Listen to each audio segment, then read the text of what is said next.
Hello and welcome. You are listening to Gay with God, a safe place for us to share our stories and support one another. How long did we know? What challenges did we face? Did we lose our faith? When did we find our way back home? Are we still searching?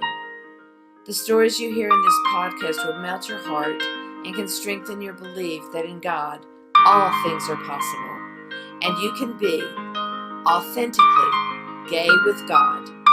I am your host, Midge Noble, and I am very honored that you are here. Hey, everybody, and welcome back to the Gay with God podcast. I'm so excited that you're back again for another episode, and I appreciate all the love y'all are sharing me. I really appreciate the emails and the connections on Facebook. Got several new folks at the Gay with God Facebook group, and I'm just so delighted that you guys are finding this relevant and that so many of you are reaching out. I really, really appreciate it.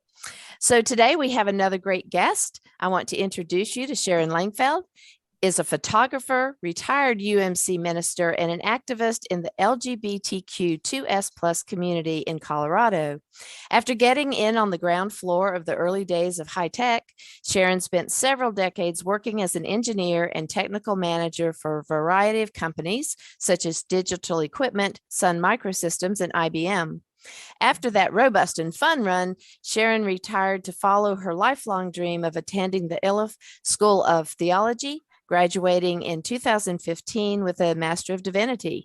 Sharon became an ordained minister in the United Methodist Church in 2018, proving that homosexuality is indeed compatible with Christian teaching. Since ordination, Sharon has served several churches in the Mountain Sky Conference, including Rollins Cooperative Parish in Wyoming and Christ Church United Methodist in Denver. According to her wife, Reverend Gina Harvey, Sharon is failing retirement, filling pulpits as a guest preacher across the Front Range of Colorado and into Wyoming. Sharon also serves as a part-time pastor for Mayflower Congregational UCC Church in Englewood. When not failing at retirement, Sharon has managed to reconnect with her love of photography and will part of an upcoming show in Durango, Colorado. Sharon is also working on a project entitled Queering the Call, interviewing and photographing and photographing. Yeah, that. I've done this all day. Queer LGBT faith leaders. Sharon and Gina have 2 adult children, Jimi and Jonah, 2 dogs, and 2 cats. Sharon, welcome to the Gay with God house. Thank you. Woohoo! I find that so funny that in your bio you talk about all of this digital equipment and technical, and our brains could not be any more different. I'm like, wow, that's really heady stuff, and I'm so super proud of you for doing all of that. Well, I don't know. Everybody has their strengths. That's right. And I'm glad you have yours. So Sharon, I really appreciate you being here today. Welcome. And tell us your story. Well, let's see. I'm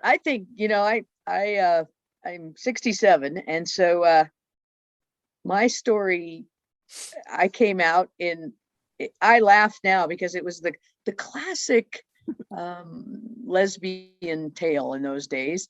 I was a PE major. I was an athlete as a youngster and, active outside and in Girl Scouts and outdoors, and fell in love with my PE teacher in 9th grade, all the things. And then went off to college and, majored in PE, met I had to look around at some point and go, you know what? All but about 2 of my friends are lesbians and are gay is what we said in those days. Uh-huh. And, and then I fell in love and said, oh, this is what it's supposed to feel like. And I came out. And so it's been so long ago that it feels funny now to tell my coming out story. So uh-huh. I was living on the western slope of Colorado at the time, and I moved to the western slope of Colorado to teach school. Lasted a year at that before being asked to resign, and that's probably a story for another time. But at 22, when you think you know everything, or 20, 22, 23 years old, So then I was living over in the Western Slope, and I kind of fell into computers. It was the time that you could do that. I had studied a lot of math. I grew up in Boulder, Colorado, the home of IBM, and we were lucky enough in my school, in my junior high and high school, to have some of the early dial-in connections into IBM. And so that was a gift to me. But ultimately, I went to work for a company, and they paid for me to go to school. Long story short, I ended up, a long, probably storied career, if some of my colleagues were to speak of it, in high tech. Got to travel over the world. Just had a great time doing that. Spent some time in working in the Middle East, which was my first exposure to a country with an emerging economy. And so I came back substantially changed from that. And I knew that there was more to be done. I needed to be doing more than making donations and, being a volunteer. So I started looking into school, but I was just so addicted to the fun of my job, and also the amount of money that I was making. I was making a very comfortable living, and I got to, as I said, I got to work all over the world. It was a wonderful thing. But ultimately, I felt the call got too strong. God got in the way, and or gave me a little push. I talked to I don't know how much you want to know of this, but I all you want to tell me, all of it. I was living in a little small town in the mountains, working from my living room. It was like the best life ever. And my commute was down the stairs, but when I felt this, I was like, oh. So I talked to my then minister. I was a United Methodist. I was born and raised. My parents were United Methodists. My grandparents were Methodists. And so when I sat down and talked with the pastor of that church, and he was just about a year away from retirement. And so he said, yeah, I can, I will totally support you, but you'll have to hide. You'll have to do the don't ask, don't tell thing. And for me, that was like, that's not even possible. First of all, have you met me, right? How this is like not very many people that wouldn't quickly figure out what's going on. But, I told him, how could you be a minister if you can't be your authentic self? Right. And so he said, well, you can do it. I'm just telling you that, how it'll have to be. And so I thought, so I stalled a little while. I lost a partner in that time. And, there were just a lot of things going on. Ultimately, a new pastor came to that church. She'd only been there 3 or 4 months. And I sat down with her and I said, so now I'm going to be your problem. So, and this wonderful woman just starting in ministry, another second career, third career pastor, she said, wow, that's great. I think you are probably just the person to do this, to walk this. Let me walk this path with you. Wow. And we're still friends, fast friends to this day. And so, she did. I used to drive by the Iliff School of Theology when I lived in Denver and look, and I would just, God, that's what I want to study in. So I had a great time. The 3 years I was at Iliff, I commuted between Westcliff and Denver because I was still working full time. And so it wasn't the robust experience that a lot of people had that were able to be on campus a lot, but it was a wonderful thing. And I have, that's where I met my wife. We met the first day of seminary when she asked me out, and I was like, she doesn't have the quintessential gay look like I do. And so I'm like, why are you asking me out? Well, turns out here she is. But so I hear about that all the time. But anyway, I went through seminary, did all the process to become ordained, the whole time waiting to be stopped in the process because of the silliness of the United Methodist Church. And then we had a new bishop come to our area, Karen Olorito, and I was appointed before she got here, but to a church in Rawlins, Wyoming, a cooperative parish, and I served there for 3 years, and got to move, had the opportunity to move to Denver so Gina and I could actually live together. And anyway, so then I Wow. served Christ Church United Methodist, which is a very welcoming, very open, long years and years, long history of civil rights work and, the work in for equality for all people, equity for all people, welcoming all people. And that was also a gift of a place to serve for a few years. And then in the middle of COVID, Gina looked at me and she goes, "Why don't you retire?" Because I was like, I don't, COVID was an interesting time to be in ministry. And so it felt like the right answer. So I retired a year ago, or last June, at the end of last June. And since then I've been, as I said as it was said in my bio, I'm not being, Gina says I'm failing retirement.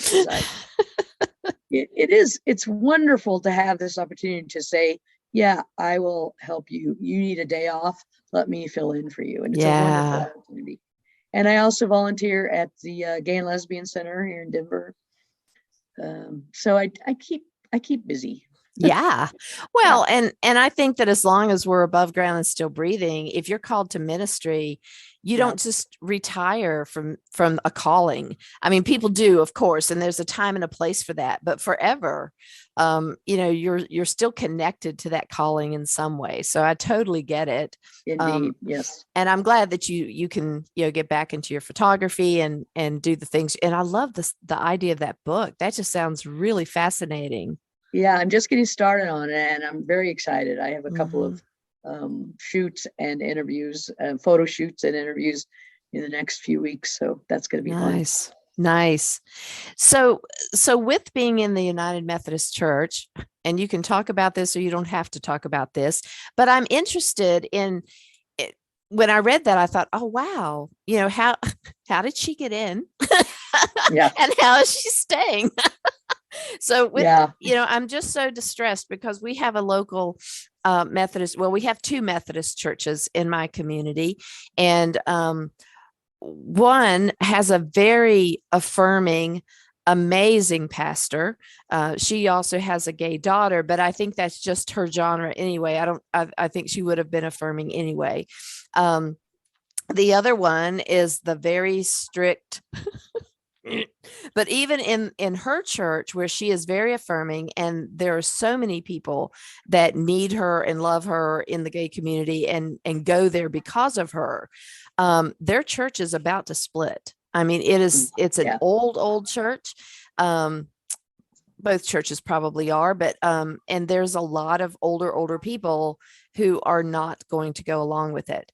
And so it really worries me what's going to happen, one, to the gay community. Now I can bring them all over to the Episcopal Church because we got it going on over there. But, when you're raised Lutheran and you are a Methodist and you are Methodist, that's who you feel you are. So help me to understand how you made it through that and how that affected you. It was, I won't lie that it was challenging. I started, and I was living in a small town, rural Colorado. Is nothing like Boulder and Denver. Boulder, Denver, Aspen can carry the state and a lot of our voting things. But I was one of, maybe 20 Democrats in the whole county. And, small county, probably 6,000 people. And so a small church. And I got to know the people there, and they were thrilled that I felt a calling to ministry. Most of the people, even the older people.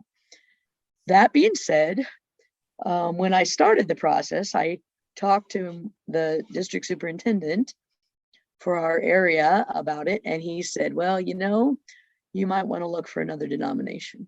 And I was crushed. I'm sitting here going, hey, I'm a multi-generational cradle Methodist, and you're telling me this. And but our bishop at that time, she wasn't as vocal, but she was very supportive. And I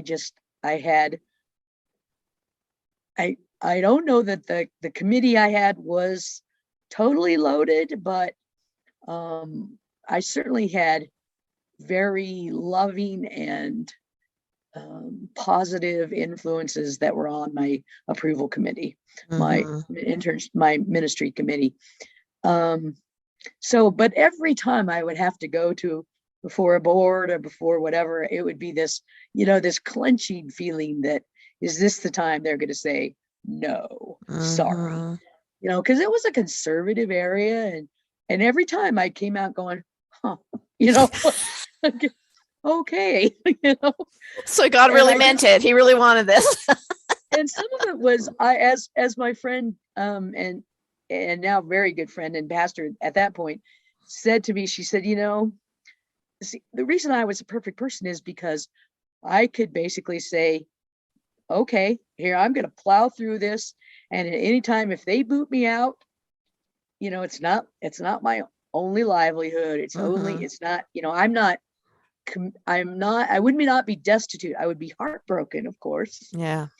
And then of course, when, Bishop Karen came here, Bishop Karen Olovito, that's the interview you need. Boy, I tell you, she's had a rough go, death threats and, Oh. all the things. But, as I was going through the ordination process, I was serving in a smallish town in Wyoming. And I just tend to just be who I am. At one point, I had a group of 3 young people came to me and said, we would like to connect with other LGBTQ people around here. And I said, great, how can I support you? I said, do you all want to meet here? And they're like, oh no, we do not feel safe walking into your church. Ooh. And it broke my heart. It just broke my heart. And I looked around my church and I thought they would be welcome here. They would be welcome here. But it would be, I get what they're saying, because the town in general, I got called, frequently got called a effing dyke at Walmart and places like that, where you just kind of go, wow, did you lay awake thinking of that? I mean, that was a good Yeah. one. Uh-huh. You just have to learn to let what things wash over you. Mm-hmm. But I encourage those kids, young people, to meet anyway. And so we met at the Pizza Hut, and I show up thinking it's going to be 6 or 8 kids. We had 20 people. Wow. Yeah. And it's still going. That group is still going. Wow. But then the newspaper got word of it, and at least I had a heads up from the reporter that there was going to be a newspaper article. So I called my district superintendent and I said, so this is happening. And he said, yeah, we got your back. No, don't worry about it. So Wow. it was wonderful. But the key was, for me, there was one person that tried to make waves, and the 3 matriarchs in the church, we all sat down over a meal, of course, because we're Methodists. And and he started, trying to make waves and create problems. And these 2 of them especially sat up and said, we're not going to do that. We are not going to do that in our church. And I sat there going, yeah, how about that? Mm-hmm. And they were both of them, I think, one was in their 70s, one was in their 80s. And they just said, no, that's not the kind of church we are. We're not going to do that. So you just be quiet. Mm. And he just totally backed down, went, ooh, you slunk off. Mm-hmm. Anyway, so and I won't say it's all roses up there for the young people. It's hard. Mm-hmm. In most towns in Wyoming. The kids, I call them kids, they were 20, 19, 20 years old, but Mm-hmm. so that, yeah, it's just a different world. It's just, and I think that, I have a kind of a positive attitude about the church splitting, because it's happened before. The church split over civil rights. The church split over women in ministry. I mean, it's okay, right? It's sometimes you have to have a painful experience to move into, to learn new things and to be willing to say, okay, well, we lived through that. What are we going to do now? Kind of thing. And, so I'm not I mean, it breaks my heart, and it's so stupid and Mm-hmm. painful. And I have friends that have been so badly hurt and are bitter about the church and won't even come into a church anymore, which is Right. sad. Mm-hmm. Or they go to a some of the church plants around here have really welcomed the LGBTQ community. When I was at Christ Church, we had a large community there. Mm-hmm. And yet, if we split, right now it's all about money. So do people get to take their churches with them? They get to take their buildings? Yeah. I think it'll be funny to watch them try to find pastors. Mm-hmm. You aren't going to get very many young pastors that want to serve in churches that aren't welcoming. So Right. Yeah, that's the thing, is it's like the most I'm trying to search for the word, but it's like this is supposed to be God's grace and love and a movement of community. And you're saying that, we are part of the Jesus movement, so to speak, but yet Jesus would never have ostracized anybody. Yeah.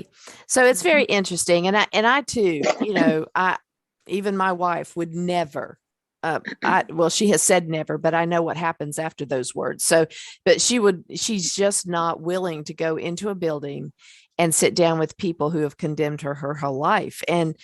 And even though I know that I'm part of the Episcopal Church here, and that the parish that I'm a part of, I'm not naive to think that every single person in that old Episcopal Church believes in me and my right to be there, or my life. But of the people and the priest himself, I mean, it is open and affirming, and the Episcopal Church has come a long way to make things right and to welcome us. And, but that for a lot of people, that pain, and it was for me too. I mean, I've just been there for a couple of years and I was gone for a long time.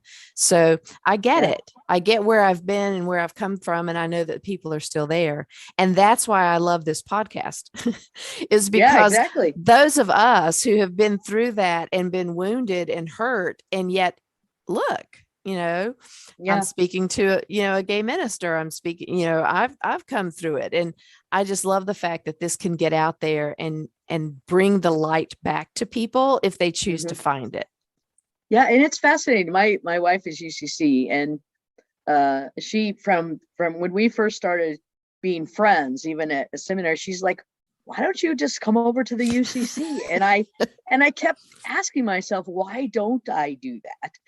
And some of it is just my nature, that I think,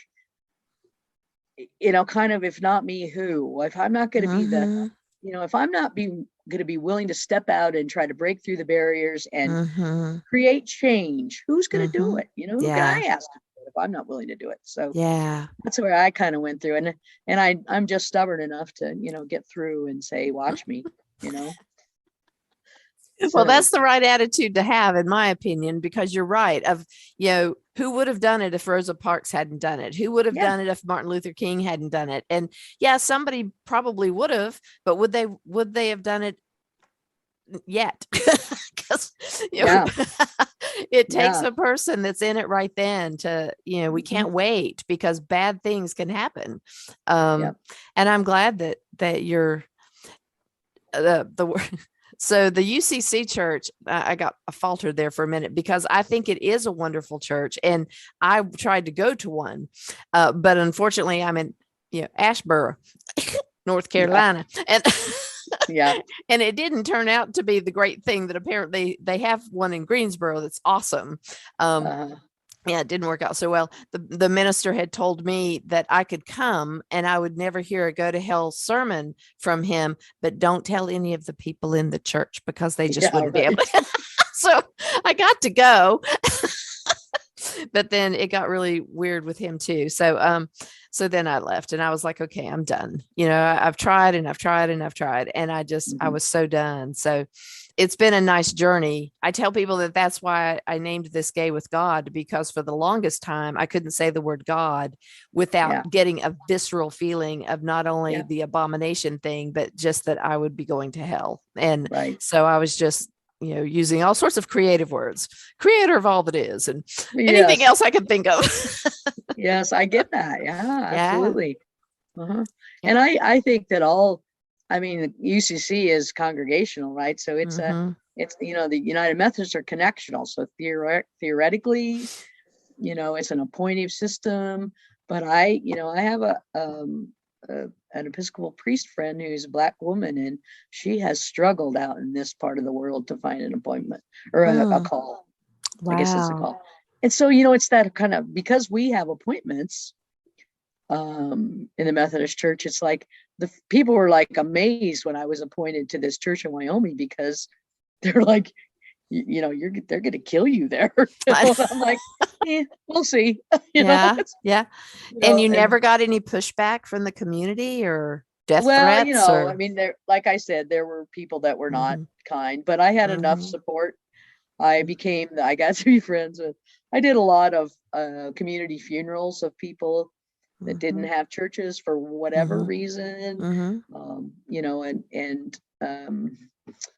so I got to, it was interesting because it was, the Episcopal priest was a woman, and they had split over the gay thing, because that's not my story to tell, but, but the rest of the pastors in this town with a lot of churches were all men.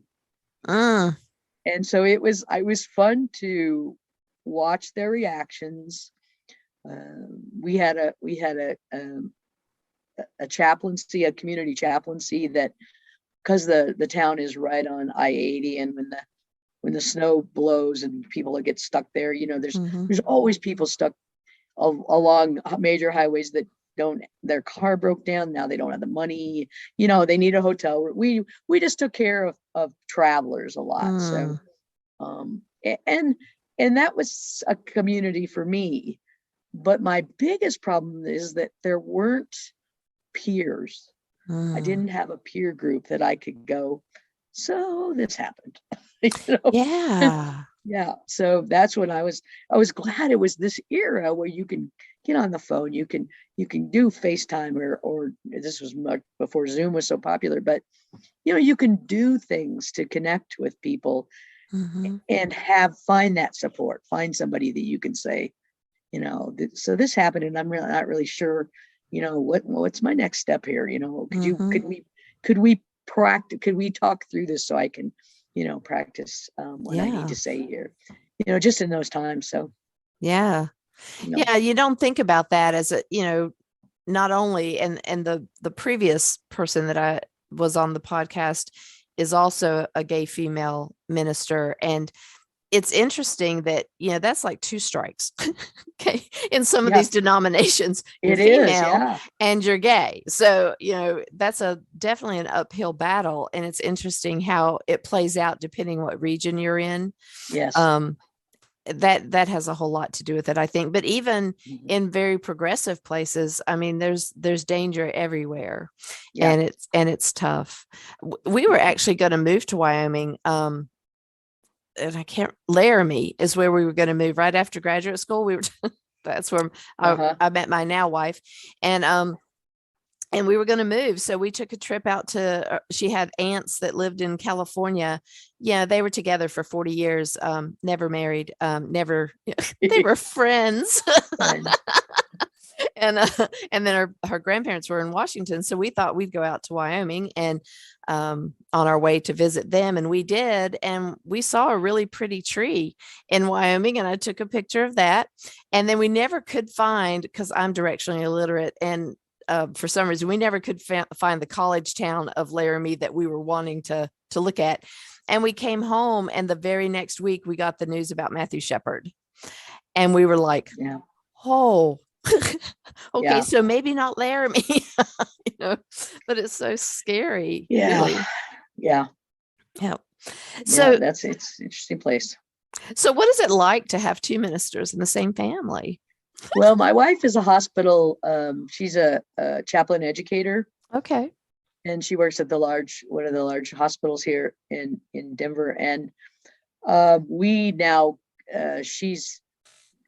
there are three of us that co-pastor this UCC church now, and for a variety of reasons. But it's wonderful, and it's also crazy making. So there are times that she'll just, she gets so frustrated with the Methodists, and whatever the latest nonsense that's going on, she's just like, how can it even be like that still? Yeah. And yet it also is theologically rich, and keeps us both learning, I think. As an educator, she of course keeps up much better than I do, and then she'll be like, you should read this, and I'll be like, okay. Books that I would never come across, I don't think, quite frankly. So it's really wonderful. Yeah. So so coming from a whole line of Methodists in your generation, do they fall on the side of supporting the gay side of the conversation or not? Well, I grew up in Boulder, Colorado, and went to the First United Methodist Church for till I went off to college. And we had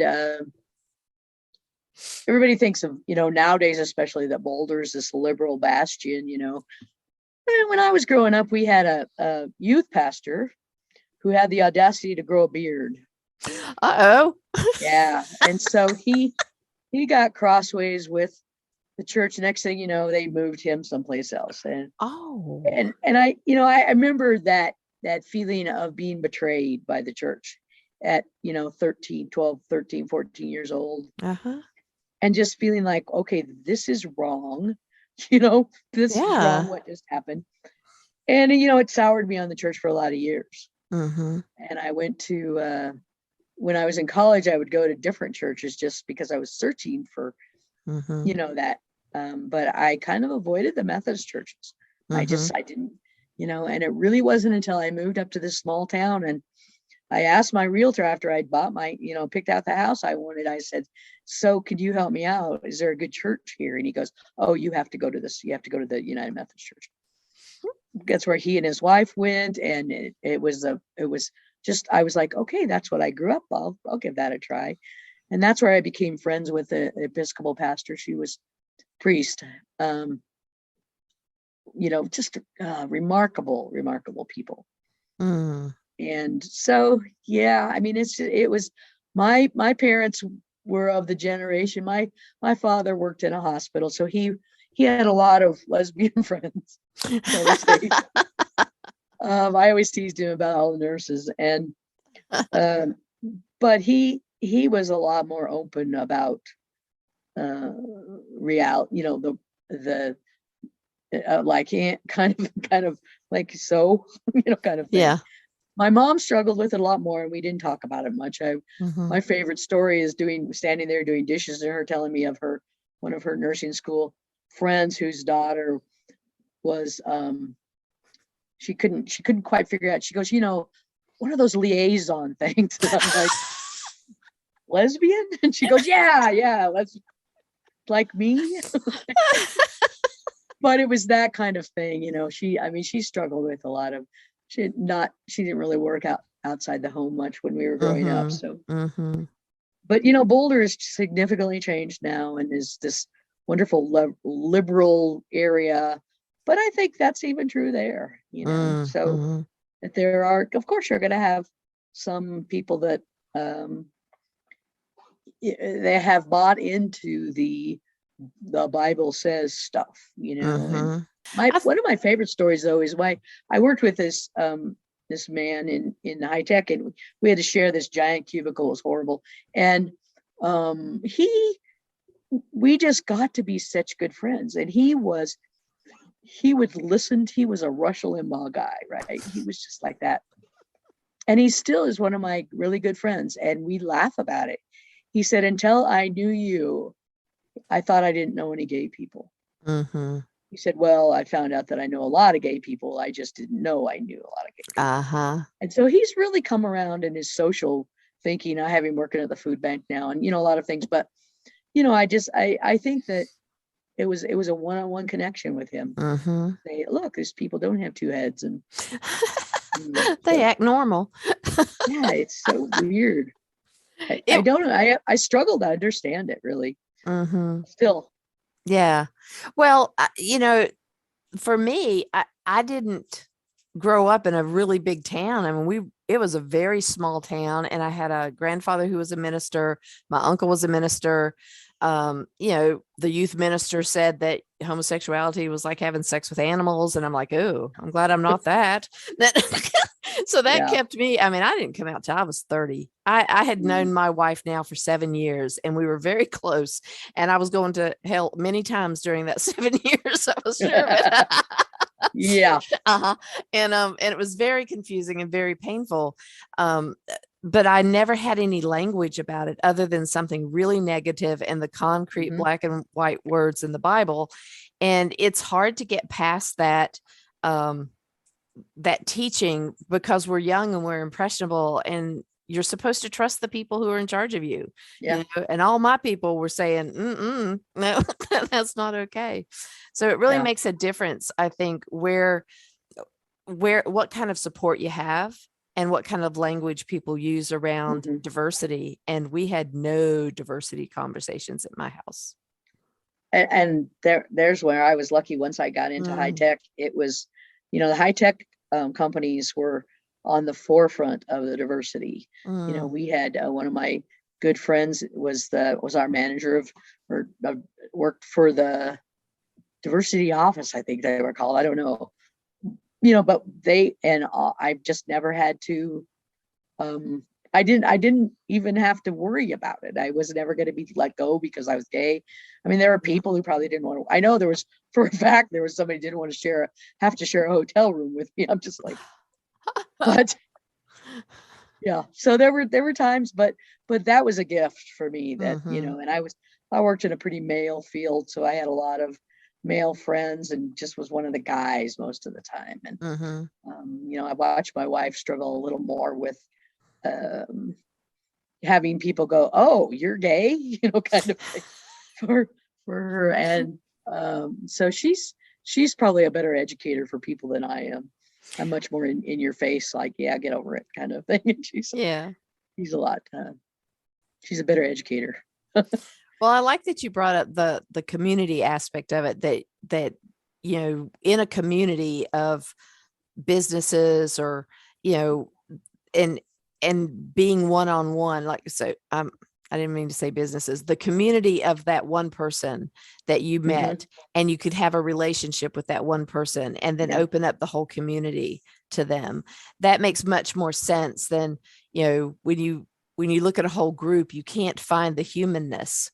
And I think that's part of what's dividing us so much today in society, is that we're looking at all the groups of people. Okay, this group and how diverse that we've gotten in a negative way. It's not a positive diversity. It's like, now it's like we are islands away from each other, and nobody can move or have a conversation and open that up for somebody else, because it's just so divided. But yeah, these are challenging times. And the more I get exposed to various, to my own level of internalized racism and the systems that I'm lucky to live in, right? I recognize my privilege, and I'm like, yeah. So we have a long way to go on that. Yeah, we do. We do. And as far as people say that we've come, not far enough. Not far. Back during the election, my neighbor flew many flags, none of which I appreciated.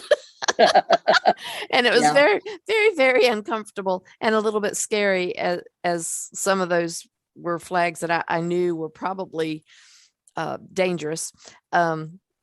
And so I was out washing the truck one day, and he came down and he said, so I saw your sign up there, who you're voting for. And I said, yeah. And he said, did you see mine? Do you see who I'm voting for? And I said, yes, I do. And he said, and I can't understand why you don't think he's gonna do anything bad to you, because he loves gay people. And I'm like, excuse me? And he said, didn't you see the news? And he held up the flag. What more do y'all want? And I said, the truth? I said, I can promise you that's not how that's going to go. And it just blew my mind that, he was so impressionable. He's a lot younger than me, but he was so impressionable. And, it was just painful to see even family members, members of mine. And I would try to communicate how this could play out for your daughter, how this could play out for your sister. But that narrow-minded, unyielding thought pattern was just, there was no way to get past it, even though they knew me, Yeah, indeed. I think it's, we live in a conservative part of Denver, and because we could afford to buy here, and we have that kind of neighborhood also that I'm just like, I'm out here shoveling your walk, and yet you're gonna still talk badly about me. So it's and I guess we can do it. We could just love them. That's all.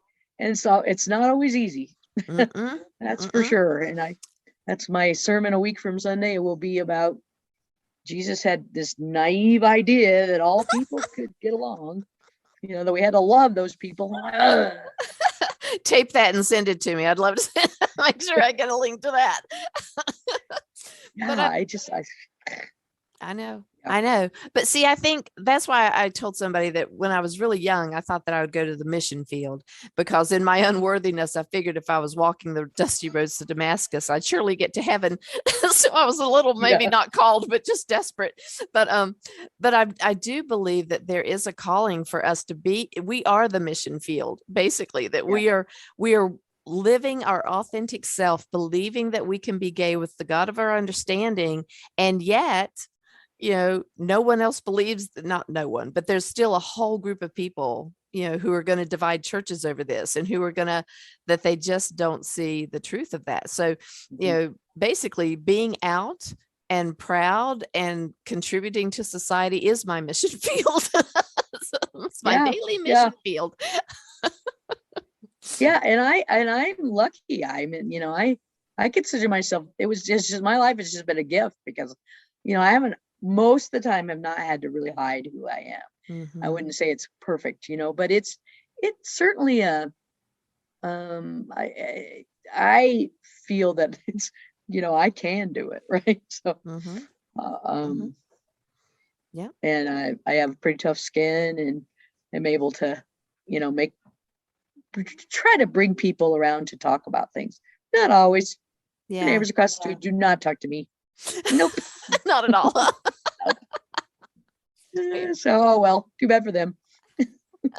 Well, we do have some good neighbors here, but then there are those that, like the guy across the street really loves us. That's the funny thing about it, is that he said, he always comes and goes, I'm your best advocate. He says, there's a lot of my friends who really want to hurt you, but I won't let them, because I told them that if you mess with them, you mess with me, and they're scared of me. So I've got your back. And I'm like, well, I think I'm cautiously optimistic about that. That's great.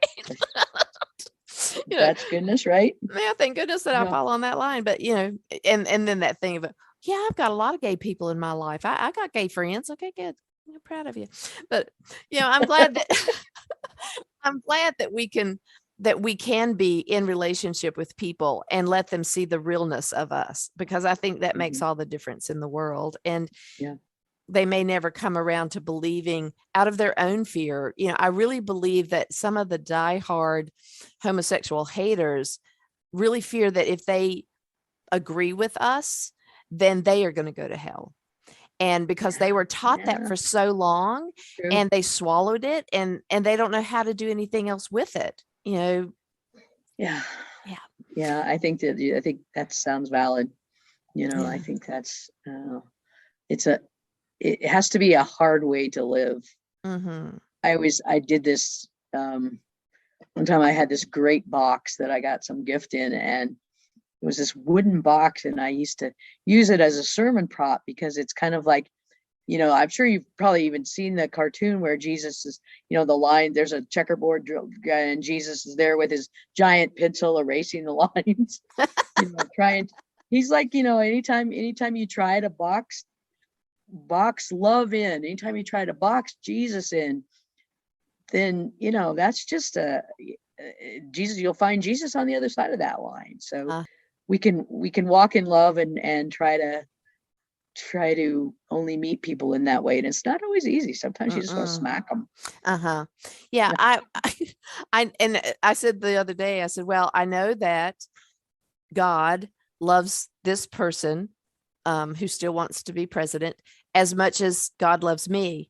And I really get pissed off when I think about it because it doesn't seem right.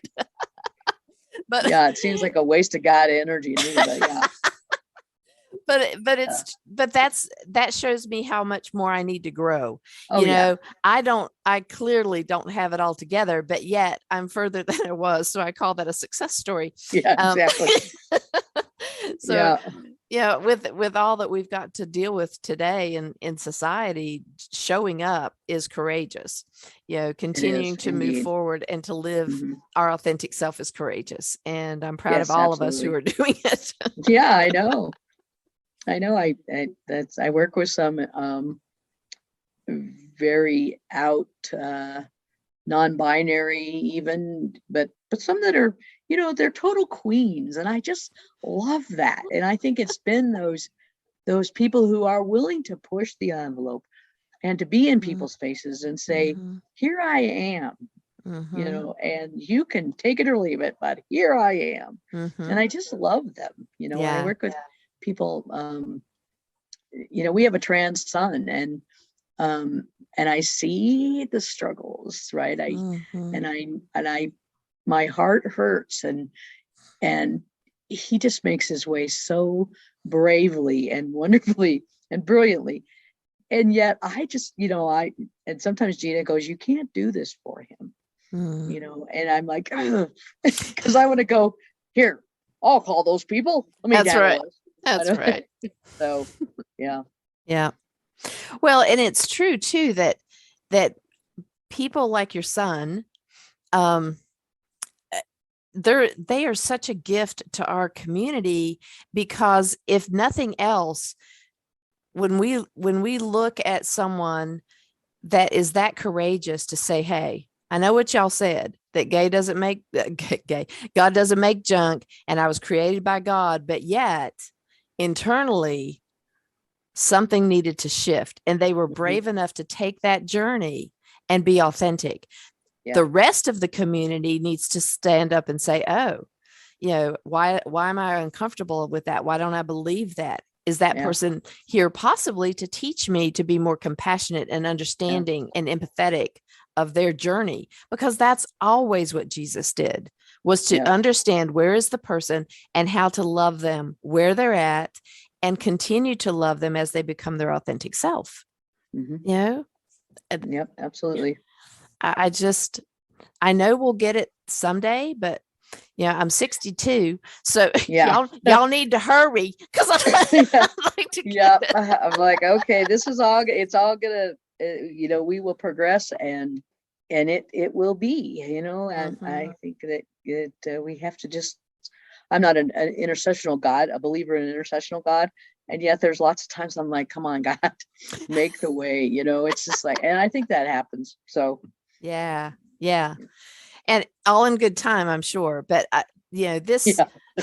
all in good time. My time. I would love it to be my time. Well, I never thought that I would be legally married in my time. So that was a surprise. So I'm like stoked. I'm like, okay, we're on a roll now. Let's keep going. I know. I remember I sat in my chair and just cried when Barack Obama was even nominated. I know. And then when he won, I was just like, I was in tears, right? And so then when gay marriage was made legal, I'm just like, this is blowing my mind, because I never, like you, never thought this would happen in my life. I was like, when Barack Obama was made president, elected president, I was like, no, don't go outside. No, no, Yes. get on the Yes. I'm big like, screen. Do not go out there. Gosh, that was so I do scary. remember saying that. How could you protect him right there? Yeah, I it's kept like thinking this little, plastic screen. Like somebody who really wants to get him is going to yeah. not be able to move around that thing. Oh my gosh, it was terrifying. And I know. I was concerned at this last election because it was just so ugly. And I didn't want Yeah. any of the people, the vice Yeah. president or the president, to be out in the open. Like, get the I Pope know. mobile. Yeah. I want the Pope mobile. I know. That's like that. Yeah. Again, we have to have those brave, Yeah. people that'll say, here, let me do this. This Yeah. is a thankless job. I'll do it. Everybody hates me. Yes, I'll sign up. Yes. Let me sign up for that. No matter what I do, it won't be enough. That's I'll do right. that. Yeah. Oh my gosh. So I love talking to you. I'm just so happy that you came today. And I'm wondering that with the kids that you worked with previously and they showed up pretty much on your doorstep and said, hey, Yeah. we need this. What is the thing that that you would say to them that you wished maybe someone that was really struggling would need to hear? I know that you didn't really need a whole lot of intervention because you had some things in support systems, but for those kids that are even scared to walk into the church, Yeah. for people who just cannot open that door because of their wounds, what's one thing that you would want to say to them? What I tend to say to people, which I get and have invited people, and I try to say, let me walk with you through this, because that's what helped me. And knowing that, here, let me walk with you through this. Let me be there with you. And, it's, I'm a big, we need to put on our brave selves sometimes, and get in front of people and care and, walk with them. So it's not easy. And I think, these kids that live in small towns, I'm like, more power to you. I'm willing to drive, 3.5 hours to come and go to your first gay, your pride parade. I'm willing to do all that stuff, and they amaze me all the time. It's some of the older people that, of even my generation, or that maybe the generation right behind me, that were are so wounded by the church. And that's some of the idea for the project is, for me, is like letting people, encouraging people, asking people, for once, I want you to present as your full and whole self. And let's capture that. And the kids, I think it's, find your squad, who can you be with that will hold you when you can cheer, and hold you when you're crying. And so, because I can't always be there, but find those people that can, to do that. Find your squad. And I don't know, I have friends now that still won't go to church. They're like, nope, and they'll sometimes listen to, they'll watch online, or sign into a Zoom church. Or I was doing an evening meditation that was allowing people to find the connections with the divine in the ways that they can connect, even if it isn't. Maybe church buildings are soon to be a thing in the past, anyway, maybe not soon, but they will be, because that's just not the model anymore. Young people don't want to get up on Sunday morning and go to a church. And so where can we offer to say, here, come meet me here, and let's share this space, and let's learn to love, unconditionally love each other and God. And let that happen. And so that's my, I'm just getting ready to start those up again on Ash Wednesday. Well, and that is the Jesus movement. He never brought people to a building. He Yeah. always walked and met them where they were. Not to say that I need to walk across the country, but because that's not going to Yeah. happen. But he was all people flocked to him for his teachings. Mhm. If we go to places out in the community, that's where the people are. And Yeah. the priest that's at the parish has always said the church is not the building, it's the Yeah. people and how the people minister to other people. Yeah. And my wife and I, a couple years ago, my wife and our dogs were attacked on a morning walk, and I was up at the cabin Jeez. getting ready to do a women's retreat, and he was gone for 3.5 weeks, and it was devastating. And we are all still affected by that. Yeah, of course. But I had just started leaning back into going to church and had met this lady that was a dog lover, and the priest has a dog that she always came to the services and always kind of found me, and knowing that I was probably the one that was about to run out the back door. So, and I'd pet her and stuff. And so when Jane found out that I was not coming back, and that every day I was on the road, knocking on doors and putting up signs every day for 3.5 weeks. And she came every day and rode with me and put up signs and walked through mud and creeks and freezing weather. And I said to her one day, I said, well, it's Sunday. I think Father Brown, jeez, I like that show. Yeah, that's a good show too. I think Father Joe would like you to be back in church. And she said, Father Joe knows that the church is the building and that this is the work to support each other and be there and minister to each other. And and at that time I was still, reeling, and I'm like, well, you might hear me cuss God. And she said, okay. Really? Go ahead. Yeah.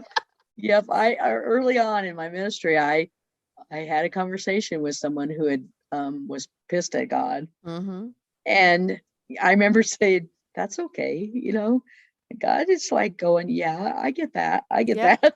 I'm right there with you. Yeah, exactly. Right there with you. I'm pissed as hell. Right. So, and I think that's what we have to do. We have to say, that's all valid. Absolutely. All valid. And your feelings are valid. And there are some things that are just hard, and that's, we just got to be there for each other and lift each other up in the moment. We do. This has been so delightful. Thank you so much for saying yes. Thank you so much. Yes, absolutely. Yes. So where can people find you? I'll be putting your links on the show page, but where can people find you? I think Facebook's probably the best. Facebook Messenger, send me a message. Certainly that. You can drop into my photography page, langfeldtphotography.com.